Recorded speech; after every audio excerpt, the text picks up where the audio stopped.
So, first episode, I've been meaning to do YouTube for a while. We've had a load of cars over the driveway over the years, various problems, fix them all. I watched this sort of stuff on YouTube and I finally thought, you know what, let's get filming, see what if anyone else is interested in this sort of stuff as well. So we've currently got, I'll show you the cars in a minute, Mini Cooper SD 2016, my wife's car. That's broken with a boost issue. Land Rover Series 2A 1968 needs to clutch. Freelander 2 with various little bits and bobs issues on there. So let's go. We're going to make a start on the Mini Cooper SD today and see if we can get to the bottom of the boost issue and get out of limp mode.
So we need to get this intercooler hose. I don't quite know how we're going to get to it. Doesn't seem to be a clip. Oh yes, yes. Okay, I don't know if you can see that. This clip needs to be pulled down to release this lower intercooler clamp. Can't even see it. What a pain.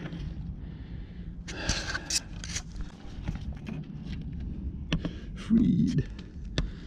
Right, now let's feed that right the way back up through the engine bay. So we've got the intercooler pipe out. I don't know if this is right, but look at the oil in there. I'm going to put this rag in the end. Stop that going everywhere. Let's try and get this out.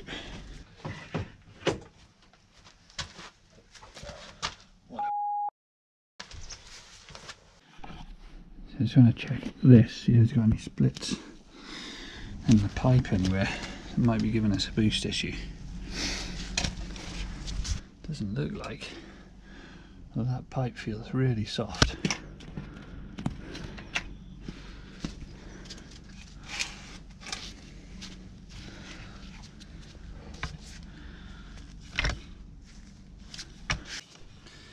But now without that in the way, we've got a whole load more room to get this inlet manifold off. So, next job.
This one, this one, and this one down. No, you can't see that probably.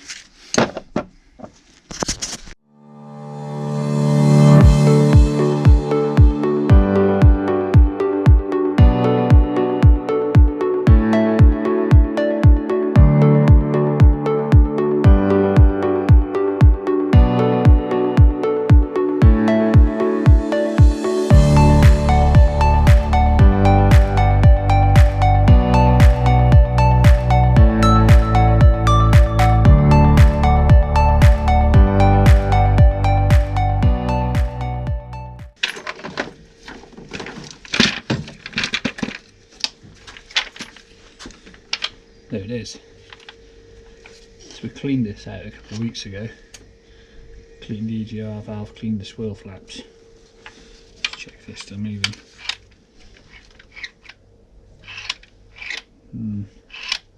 Just look there, how much carbon.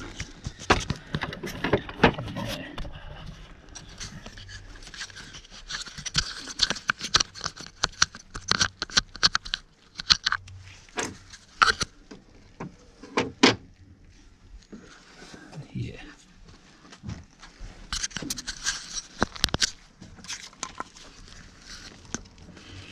The state on that. Ooh, interesting. Where's that come from? It's a piece of rag or something.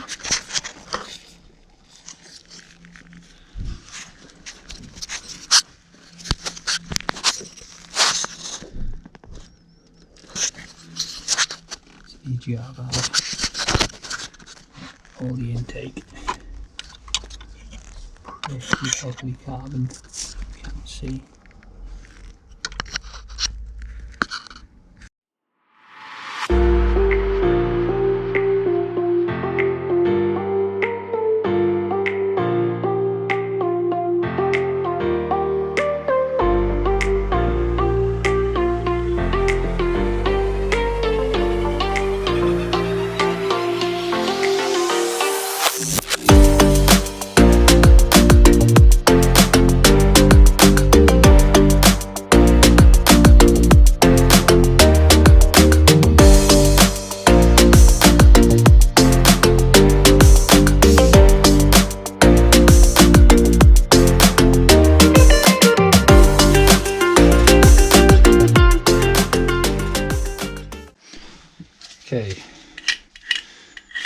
clean. It's not perfect. You can see now a lot less carbon than there was. Probably, I don't know, 90% of it off what state it was in. Right. Don't think it's the cause of our problem, but it's not going to do any harm to get it cleaned up anyway. Alright, let's go back and have a look.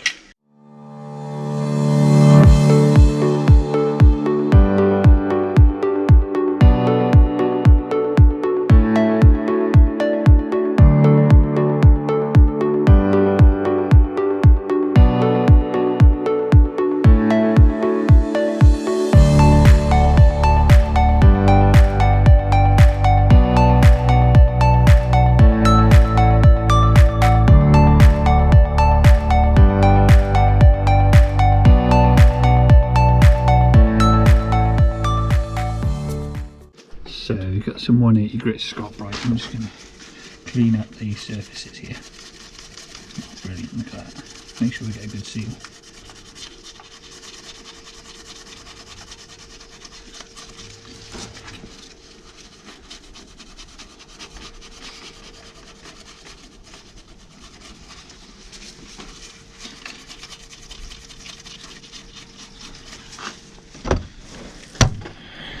Join them around here.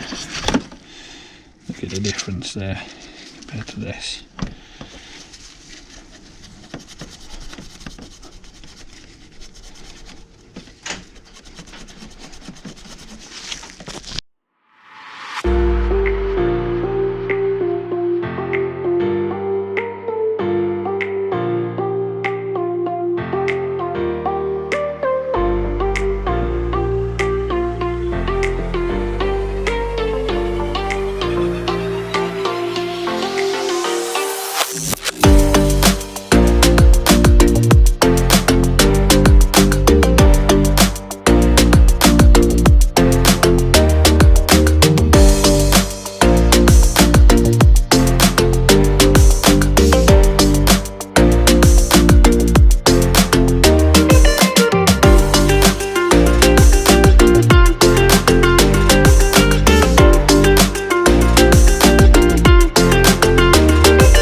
Okay, let's get back to it, see where we're up to.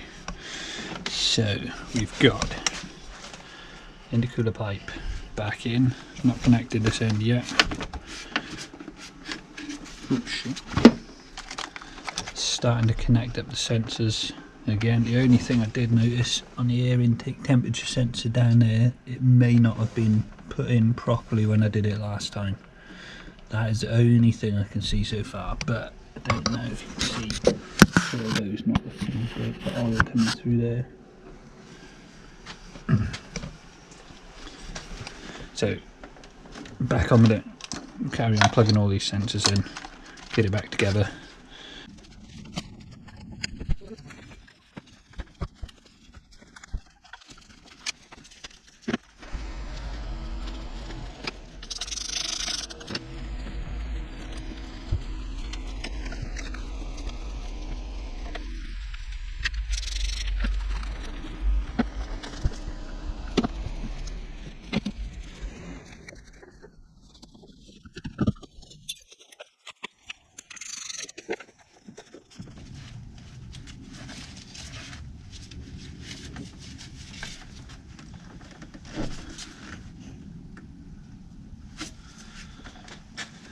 Okay, I think that is everything reconnected. Well, everything for now. Next job, underneath. So, back under here, next job, get this intercooler hose connected back up. That's not good.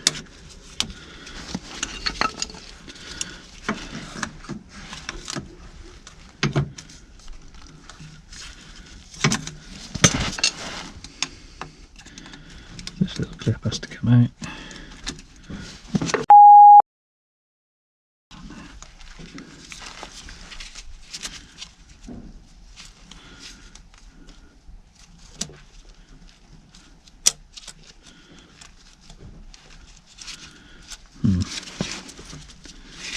Right.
Okay, I think that's on. So, back together, all buttoned down. When I started it up, there was a noise from here, from the turbo. I think it might be shot, and that was my thinking all along. But I wanted to check for boost leaks elsewhere, just to make sure everything else was buttoned down. But let's see if it does it again. I'll leave you by here.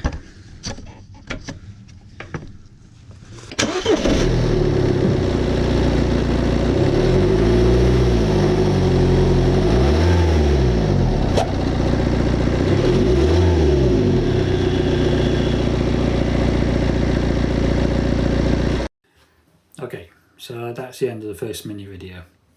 We didn't get to the bottom of it. We thought it might have been a boost issue, checked the intercooler hoses, no problem with those. We previously checked the vacuum lines, there's no problem with those either.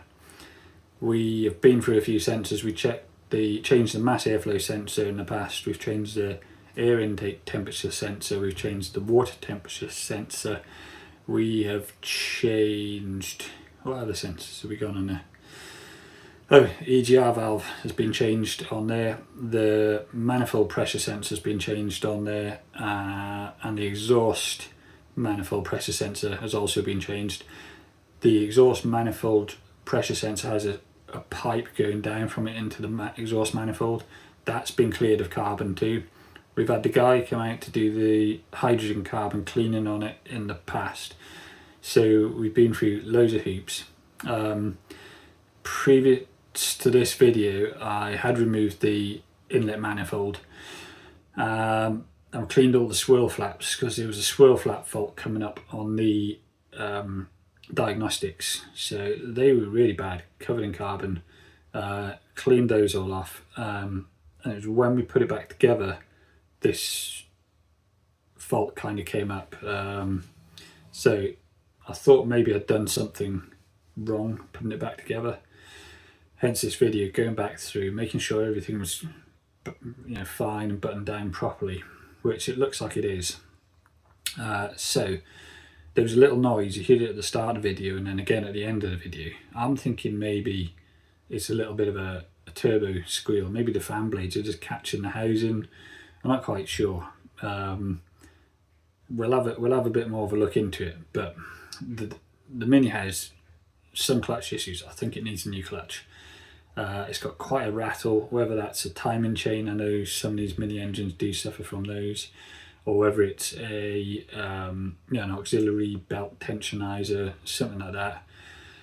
I'm imagining with all the carbon in there that the DPF is pretty full, and then maybe this turbo needs looking at or changing. I'm kind of thinking down the road of, let's whip the engine out, get it in the garage, have a look at it, try and rectify all these faults. The problem we find with this car is there's no room to work on it in the engine bay. It's horrible. So maybe with the engine out, we'll be able to do these jobs a lot easier. So that's my next kind of line of attack for it, is maybe to whip it out, engine and gearbox, put it in the garage. There's one small problem with that. You might have noticed in the video that there's a Series 2 Land Rover between where the Mini's parked and the garage, and the Series 2 needs a clutch as well. It's stripped down ready for it. I've just got to get the clutch, split the gearbox from the engine again and put the new clutch back in.